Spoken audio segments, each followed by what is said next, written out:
Le bar des supporters sur Maritima. Bonsoir à toutes et à tous. Très heureux de vous retrouver pour le dernier BDS de l'année 2024, histoire de finir en beauté comme les Marseillais l'ont fait hier après-midi pour ces 32e de finale de Coupe de France. 4-0 face à Saint-Etienne. Deuxième victoire en moins de 15 jours du côté de Geoffroy Guichard. L'équipe du BDS est au grand complet ce soir. Bonsoir Steph Martin. Salut les amis. Bonsoir Jacques Bail. Bonsoir messieurs.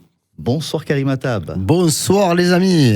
Ni le froid, ni la pluie, ni la neige n'ont empêché les Marseillais hier soir de revenir avec la qualif. Non, ni les Stéphanois surtout, ni leur public, ni rien du tout. Bon, après, on a eu l'impression que hier, on était le 9 décembre, c'est-à-dire le lendemain du match de championnat. Quand on a commencé, on a eu l'impression que c'était la suite. Et bon, avec le fait de jeu qui est le résultat d'une sanction logique, il faut le dire, parce que Sissoko met un coup de coude volontaire en pleine figure de Balerdi, il est expulsé. À partir de ce moment-là, alors que l'OM déjà maîtrisait les débats, à partir de l'expulsion, le match était terminé et les Marseillais ont voulu le montrer, puisque sur le coup franc, ils ont marqué. Donc voilà, un match bien géré et je dirais un très beau visage parce qu'ils ont été sérieux dans l'ensemble du match, alors qu'ils auraient pu lâcher un petit peu en se disant ça y est, c'est terminé, on est quasiment en vacances. On est quand même sur un dernier mois de très très haut niveau de la part de l'Olympique de Marseille. Jaco, une possession de balle en pourcentage spectaculaire côté marseillais. Le Derby Ball, ça y est, il est en place? Non, c'est officiel? pas encore. Moi, je suis quelqu'un qui ne connaissait pas ce football-là, qui était inquiet de ce football-là. Donc aujourd'hui, j'apprends petit à petit à voir ce qu'il va essayer de produire. Karim le sait, combien de fois, quand dans ses relances basses, il me dit « mais il fera toujours comme ça », mais je suis inquiet depuis le début. Et là, je vois quand même une progression, parce que auparavant, on était à 3, là on est vite, il y a des choix supplémentaires dans ces relances basses, mais c'est vrai qu'après, tu déséquilibres facilement les équipes adverses. Et donc, moi, comme les joueurs, on commence vraiment à comprendre ce qu'il veut mettre en place, et je pense que le jour où tout sera huilé, ça risque de faire très mal. Un seul changement au coup d'envoi, De Zerbi l'avait dit, c'est la meilleure équipe qui sera alignée en Coupe de France ou pas en Coupe de France. Moi, je mets les meilleurs sur le terrain. Seul le gardien de but était différent dimanche après-midi. Oui, moi c'est un discours qui me plaît, parce qu'au moins ça veut dire que si tu t'entraînes pas correctement la semaine et que tu n'es pas sérieux, tu seras sur le banc le week-end. Et donc ça pousse tout le monde à se donner à fond lors de la semaine précédant le match, et ce n'est que bénéfique ça, parce que quand tu t'entraînes avec de l'intensité, bien entendu on le sait tous, il n'y a pas de gros contacts, mais au moins dans l'envie, dans l'abnégation, ça met tout le monde en confiance et ça tire tout le monde vers le haut. Le premier fait de jeu, tu en parlais tout à l'heure, est-ce que c'est ça vraiment, cette expulsion de Sissoko qui a décanté le match, ou est-ce que la possession était tellement énorme côté Marseille que tôt ou tard l'ouverture du score aurait eu lieu? Oui, bien sûr. Moi j'étais pas inquiet, parce que l'équipe stéphanoise, il va falloir qu'elle se soigne pendant la trêve et au début du mois de janvier, parce que franchement ils sont quand même, il faut le dire, il y a quand même une faiblesse assez importante dans les rangs stéphanois. C'est pas pour rien que malheureusement, comme dans la plupart des cas, c'est l'entraîneur qui a payé, Olivier Dalloglio, qui avait fait monter cette équipe en Ligue 1, mais voilà, ils sont sans solution, parce que ça manque quand même un peu de qualité. Donc il y a de la volonté, il y a de l'agressivité, des fois mal placée, mais pour le coup, tu sens que c'est une équipe. Moi, je dis pas qu'ils sont voués à descendre, c'est pas ce que je dis, mais voilà, ils ont un championnat à 5-6. Il va falloir qu'ils finissent dans les 2-3 premiers de ce championnat-là pour pas descendre. Ils ont la chance d'avoir un très grand public dans un stade quand même assez sympa, mais pour jouer contre l'Olympique de Marseille, en plus, on n'en a pas trop parlé, mais c'était encore un match à l'extérieur. Donc un match à l'extérieur aujourd'hui, il faut que l'équipe qui accueille l'OM soit à 200%, mais à tous les niveaux. Là, malheureusement, au niveau du talent, ils ne pouvaient pas être à 200%, les Stéphanois. Et c'est vrai que même s'il n'y avait pas eu l'expulsion de Sissoko, je pense que dès la première mi-temps, l'Olympique de Marseille aurait ouvert le score parce qu'on commençait quand même à se rapprocher dangereusement. En plus, je respecte tout le monde, hein, mais bon, Brice Maubleu, on aurait dit qu'il avait des mêmes palmés hier. Donc, c'est incroyable. C'est incroyable. Le gardien, hein, c'est pas possible. Je le calme à un moment donné. On aurait dit un gars du COP des Magic Fans qui allait insulter son propre gardien. Mais c'est pas possible. J'ai dit, il a des yaourts dans les mains. C'est comme une fois, il a manqué le ballon, Karim. Il a bien attrapé la première. Oui, mais c'est une fois glissé, deuxième fois glisser le ballon. C'est incroyable des choses pareilles. Après, comment tu veux réussir quelque chose quand tu es l'entraîneur? Moi, je veux bien. Les gens, ils changent l'entraîneur, mais dans le guillot, il va se dire, les gars, vous avez vu ce gardien que j'ai? Comment tu as vu aujourd'hui, nous, c'est l'Arseneur, hein, le gardien. Oui, on le sait tous, bien sûr. C'est un bon gardien. Mais le numéro 2, il y a besoin aussi en Coupe de France, tu fais jouer d'autres gardiens. Nous, les deux que nous avons, ce sont deux très bons gardiens. Après, Jaco, mais c'est pas possible quand ils même. Ils n'en plus des matchs mais de France. lui, c'est un gardien. Ça me fait, je ne fais pas offense, mais quand même, c'est un joueur qui a aucune qualité de jouer à ce niveau-là. C'est pas possible. Pour revenir au fait de jeu dont parlait Karim tout à l'heure, on a vu, d'ailleurs, Jaco s'est fait brancher pendant le débrief. Ils ont essayé de lui enlever son bonnet. Hier après-midi, oui. Léo Balerdi a été... Si m'entend, lui. Prochaine fois, j'arrache moi aussi. Je te le dis, voilà. S'il écoute. Non, c'est pas ça. C'est parce que non, le truc, c'est que sur les réseaux, il y a beaucoup de gens qui rêvent d'avoir le bonnet de Jaco. Oui. Donc, au stade, il a dit, je vais le faucher et je vais demander le rançon. Voilà. Bon, plus sérieusement, pour revenir sur le débrief, Jaco s'est fait brancher par un auditeur qui disait, ton fils, il a fait un gros match. Un des fils de Jaco, c'est bien sûr Léo Balerdi. Léo Balerdi qui a été quand même malicieux sur ce coup-là. On se rappelle qu'il fut un temps où il aurait pu déclencher. Ouais, il aurait pu déclencher lui aussi. Il a été malicieux de ne pas répondre. Bon, après, comme l'a bien dit Karim, il se mange un coup de coude en plein visage aussi. Donc le rouge est loin d'être catastrophique. Après, voilà, il a eu une bonne réaction. Il a tempéré et il s'est reculé. Donc voilà, c'est ce qu'il faut faire, ne pas envenimer les choses. Et c'est sur ce côté-là qu'il a grandi. Il a progressé énormément. Et ça, Marco, c'est important de le signaler. Quand tu as des joueurs, parce que ce qu'il faut aussi retenir, les gars, c'est que moi, j'essaie de regarder les joueurs que nous avons. Est-ce qu'ils ont progressé à côté ou aux côtés de De Zerbi et son staff? La réponse, elle est oui. Mais énormément. Il y en a beaucoup qui ont progressé. Balerdi, qu'est-ce qui lui manquait? C'est aussi de la sagesse. Combien de fois il se serait énervé, il se serait battu, il y aurait eu 2 rouges. Là, il s'est levé. Ça a été un des tournants du match, même si, comme disait Karim, on savait qu'on allait marquer, tôt ou tard, on allait marquer. Mais ça a été le déclencheur, parce qu'après, derrière, tu as Greenwood qui vient montrer aux supporters stéphanois. Balerdi qui s'excuse, voilà. entre guillemets, tranquille. Du COP stéphanois. Donc, tout nous, ça, on ne s'est pas excusé, je le dis. Jaco, magnifique, avec, on dirait, Lilo et Stitch. Nous, on a plus dans les tribunes, oui. Oui, on s'est retourné. C'est du joli, ça. Voilà, je pense que c'est pour ça qu'ils voulaient m'arracher le bonnet. Oui, toi aussi, tu cherches, voilà. Donc, écoute, nous, on est contents. En fait, ça leur plaît, ça va. Ça leur plaît pas, c'est pareil. On est comme à la maison. Quand on soit au Vélodrome, à Lyon, c'est comme ça. Et puis, on ne changera jamais. Qu'est-ce qu'on ne peut pas nous changer? Mais c'est vrai que cette équipe marseillaise, elle est en train de faire de gros progrès. Est-ce que l'OM s'est imposé, tu as commencé déjà à en répondre tout à l'heure, est-ce que l'OM s'est imposé face à un Saint-Étienne faiblard ou est-ce que l'OM s'est rendu la tâche facile? C'est toujours... Il y a des analyses. C'est facile de dire que Saint-Étienne n'était pas bon. Saint-Étienne n'est pas une grande équipe aujourd'hui.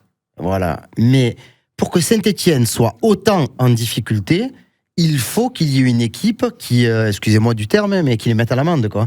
Et là, pour le coup, c'est parce que l'OM est très, très au-dessus que Saint-Étienne passe pour une équipe très, très faible. Sûr. Alors oui, il y en a qui vont te dire, ouais, mais Saint-Étienne, ils en ont pris 8 à Nice, ils en ont pris 5 à Rennes. Mais je répète, encore une fois, Saint-Étienne, avant de recevoir l'OM en championnat, ils avaient marqué plus de points que l'OM à domicile.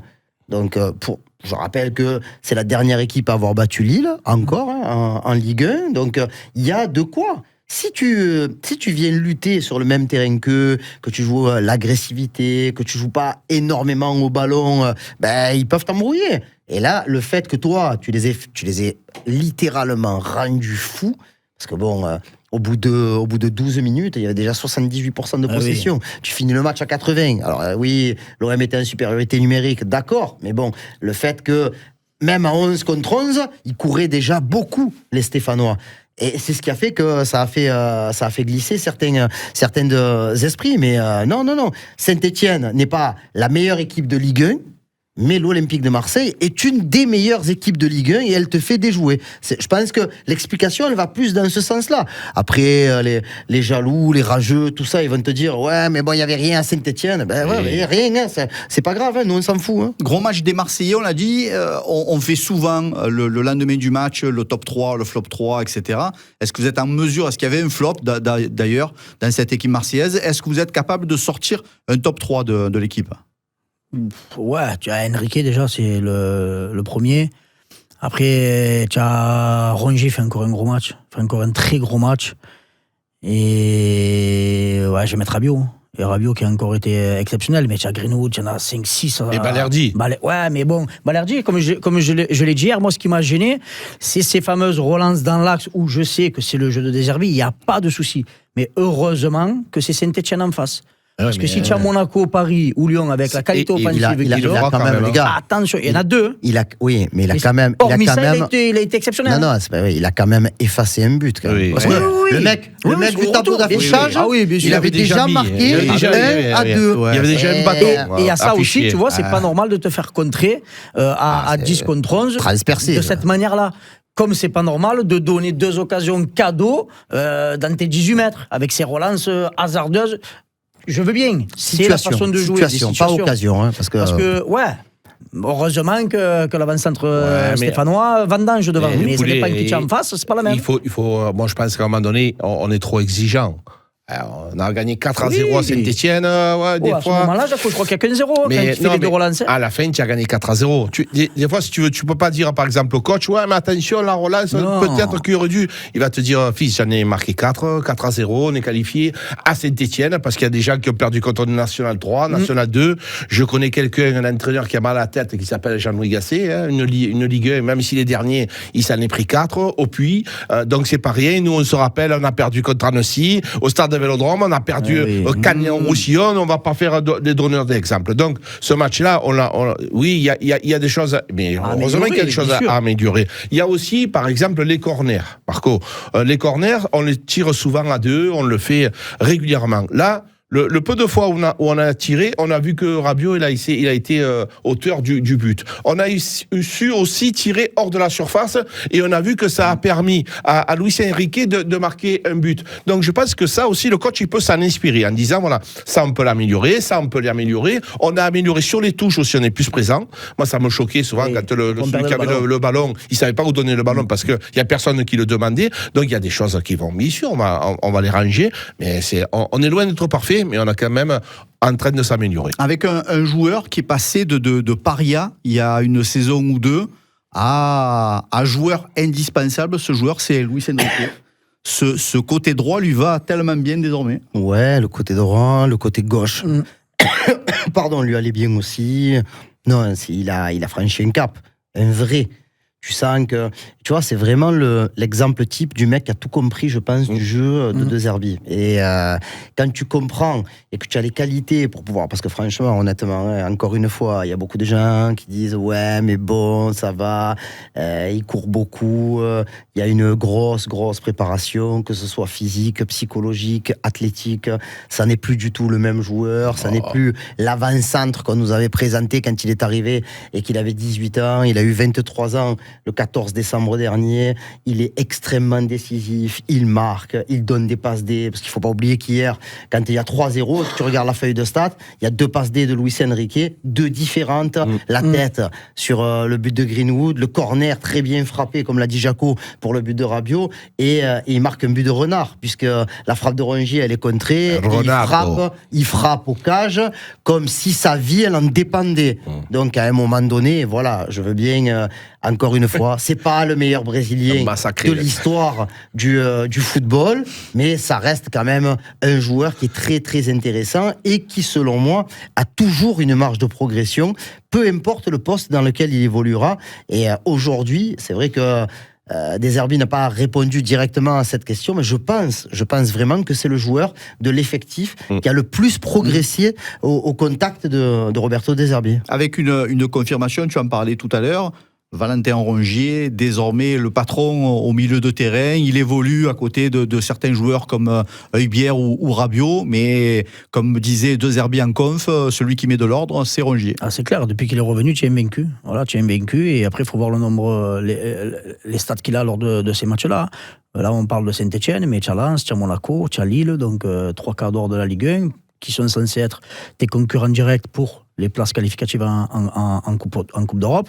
Donc sincèrement, oui, et c'est un bien fou de le retrouver à ce niveau-là. Il a toujours performé depuis qu'il est chez nous. Il y a eu plusieurs entraîneurs qui sont passés. Il a toujours été titulaire, capitaine. Il a toujours eu cette mentalité-là, et ça, c'est tout à son honneur.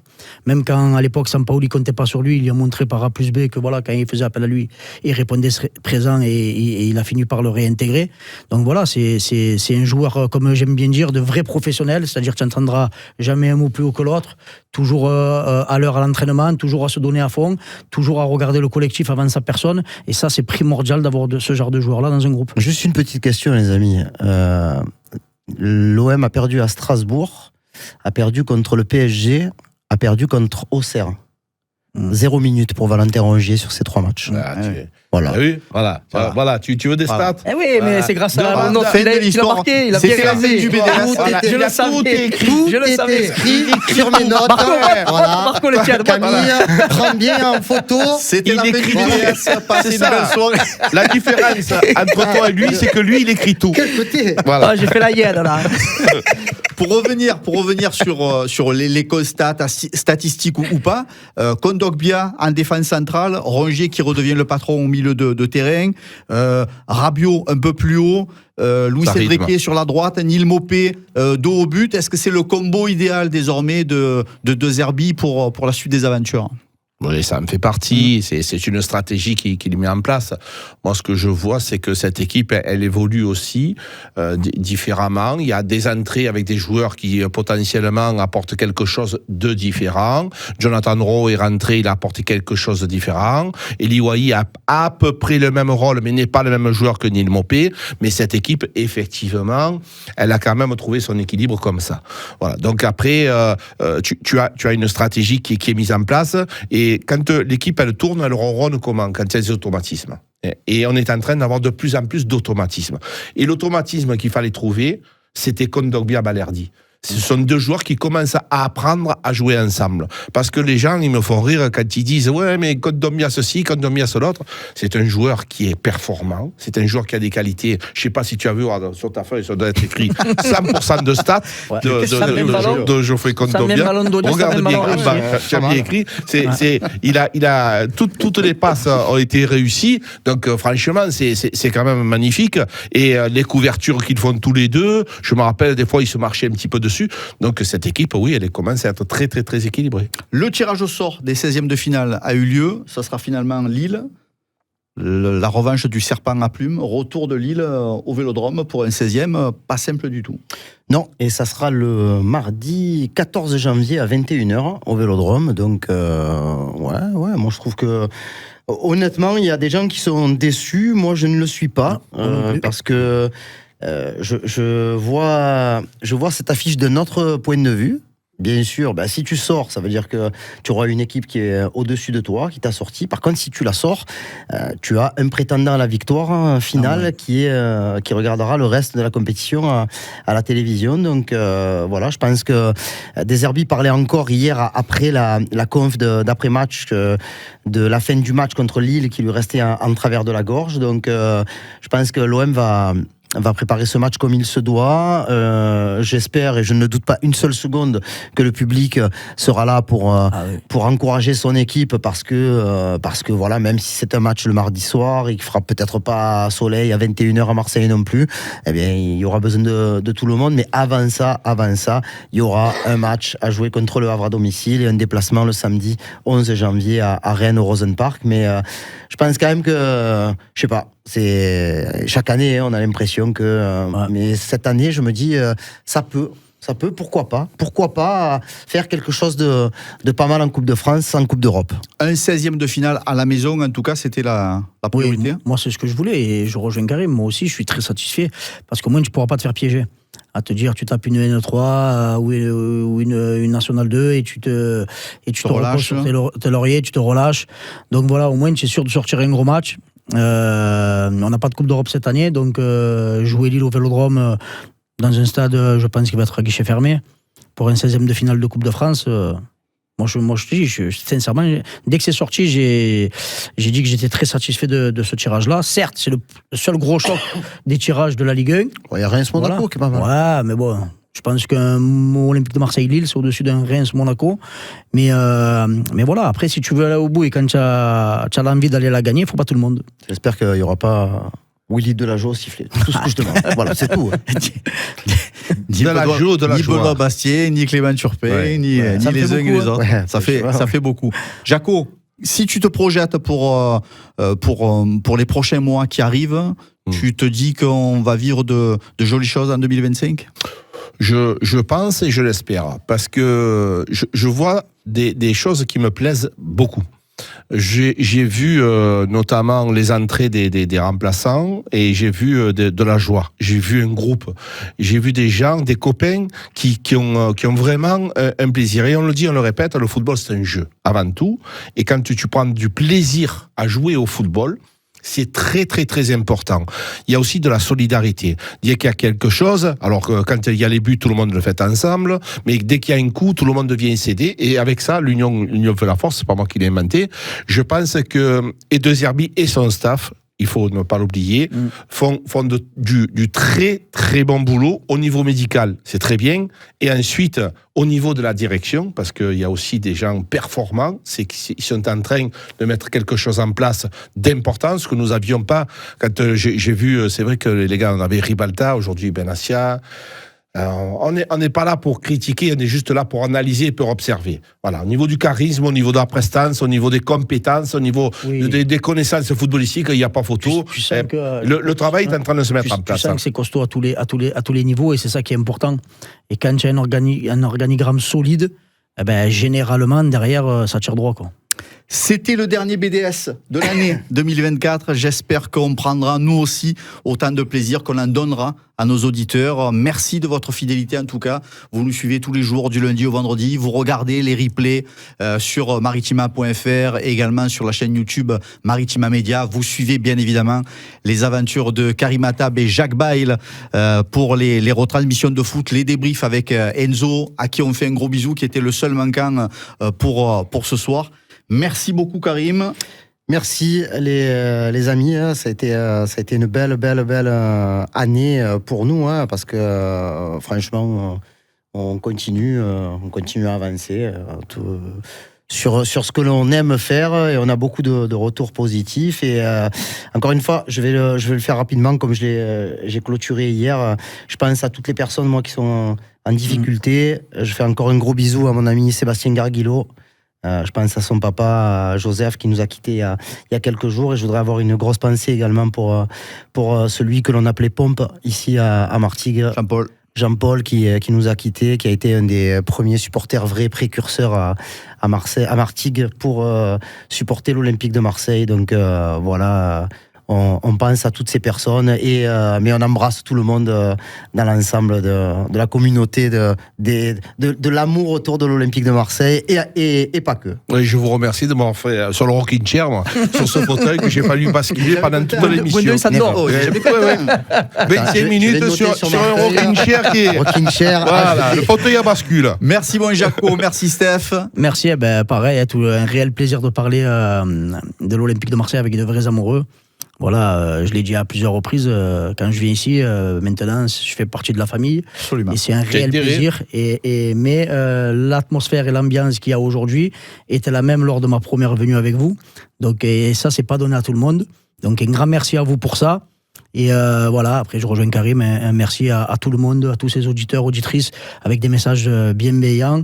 Et une petite dédicace à Loïc Vajbaya, qui attend la famille qui monte du Portugal. Il me l'a demandé, voilà, elle est passée. On fait de gros bisous à tout le monde et que tout le monde passe de bonnes fêtes en famille, prenne un peu de plaisir dans des moments aussi actuellement difficiles, notamment à Mayotte. Donc voilà, un gros soutien à eux et à tous les gens qui sont opprimés et oppressés dans le monde. Allez, passez de bonnes fêtes à toutes et à tous. Prochain BDS, ça sera le vendredi 3 janvier. On préparera bien sûr la réception du Havre pour le 5.